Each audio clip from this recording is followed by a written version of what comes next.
Cena muta mais uma vez, e é noite, e o nosso prota tá procurando esse tal do mercado negro. Durante o caminho, ele lembra que o mercado negro ficava perto do esgoto de Parent, que é uma cidade grande. Deve ser aqui, disse o nosso prota. E ele acaba encontrando um homem numa porta, e diz que tá procurando carniça. O homem acaba deixando ele entrar. Entrando nesse lugar, o prota fica muito animado, porque é o mercado negro. Cara, quem é que vai ficar animado com o mercado negro, velho? Esse cara tem algum problema. Ingredientes, cestas mágicas, um lugar digno do submundo. Isso é o mercado negro. Ao entrar em uma das lojas, ele é bem recebido por uma moça, que logo pergunta o que ele gostaria ali, porque eles são uma loja pequena, mas tem de tudo. Nosso prota quer aquela poção, que deixa os macos inconscientes por várias horas. Ah, aquela! Vocês pessoas ricas gostam de brincar, certo?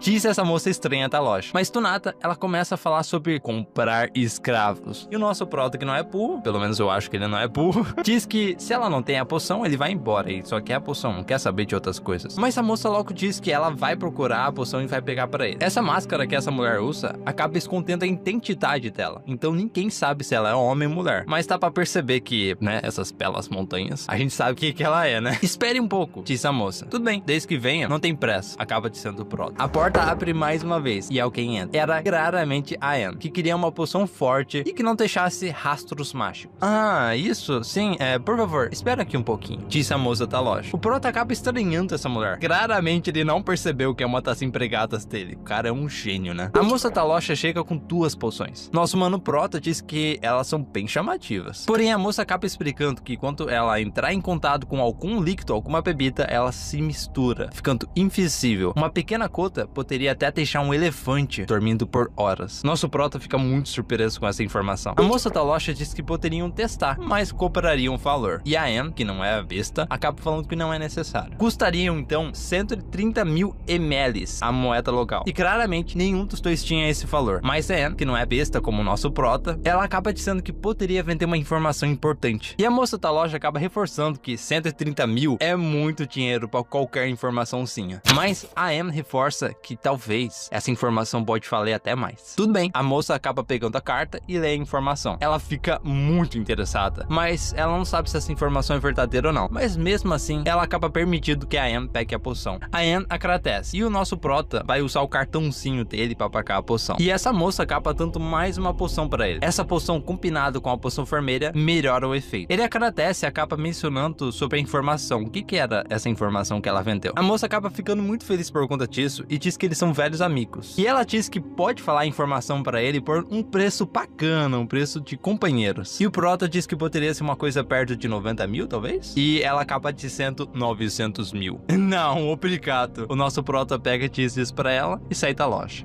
Realmente 900 mil por uma informação não vale a pena, muita grana. Ele percebe que todos querem grandes lucros, até mesmo no mercado negro. Então ele sabe que tem que tomar cuidado para não perder vantagem. A moça da loja diz para ele voltar algum outro dia. E então acaba tirando a máscara. E fica muito satisfeita em saber de tudo da cerimônia. Ela quer vender essa informação para todos os duques rivais, para ter o maior lucro possível, matando vários coelhos numa caixa tata só.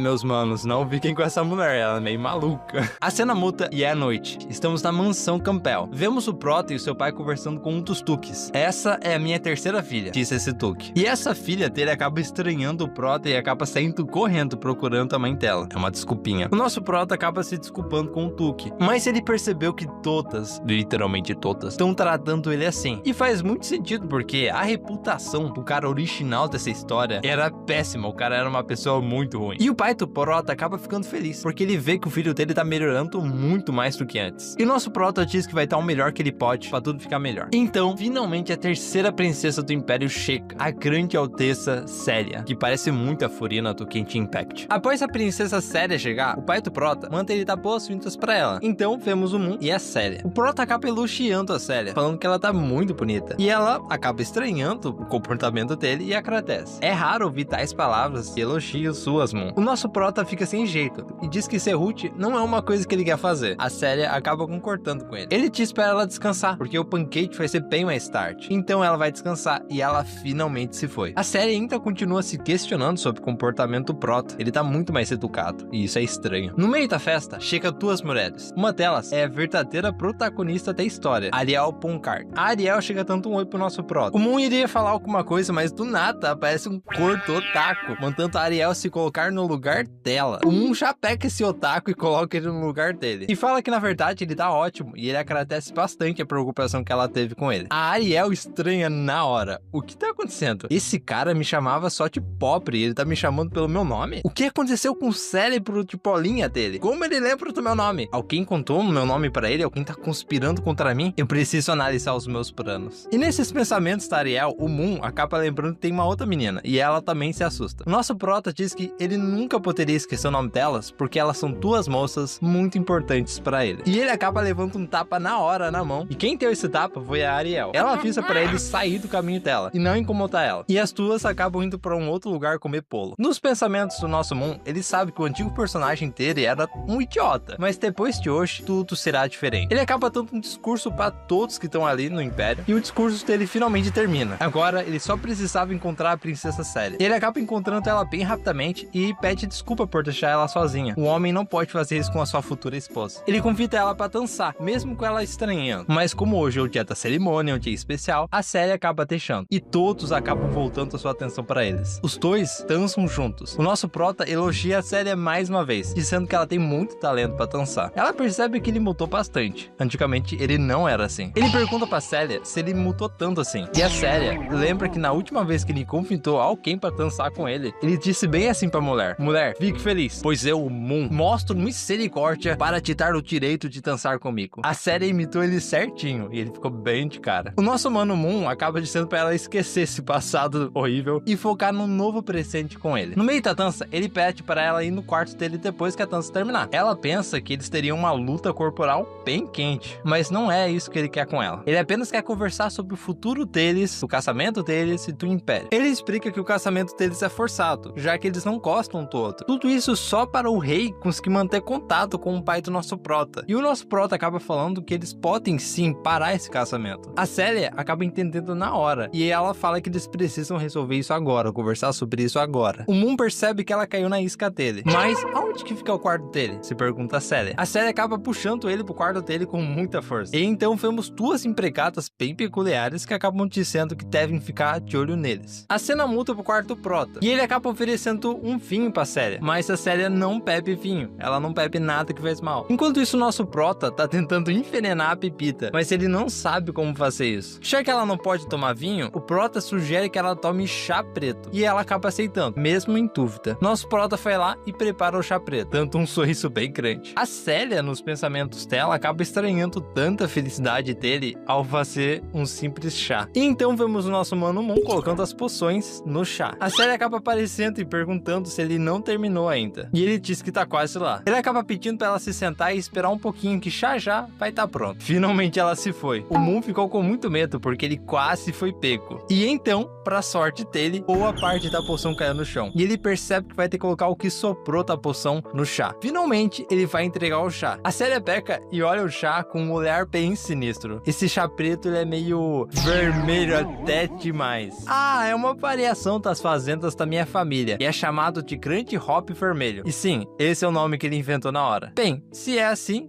que tal você tomar primeiro, Moon? Disse a Célia. O nosso prota diz que ela não precisa suspeitar dele e que ele vai tomar. E então ele pega a caneca e quase coloca na boca. A Célia acaba pegando a caneca que tá na mão do Moon e fala que provavelmente essa caneca tem um gosto muito melhor do chá do que a caneca dela. E então a Célia finalmente toma e sente na hora alguma coisa. Ela acaba desmaiando e acaba chamando pelo Moon. E então ela dorme de vez. Ele percebe que foi inteligente em colocar a poção nas duas canecas, nos dois chás. E agora ele tem que se preparar, porque na trama original, a heroína principal da história aparece logo depois disso. Ele mexe na Célia pra parecer que alguma coisa pior, alguma coisa errada aconteceu. E ele acaba tirando toda a roupa dele por algum motivo, e agora ele tá esperando a protagonista chegar. Acaba passando um tempo, e ele olha pro relógio dele e percebe que tem alguma coisa errada, alguma coisa estranha. A Ariel, que é a protagonista, não apareceu. E então nosso mano Moon lembra que na história, na trama original, a Ariel tava indo pro banheiro com uma Might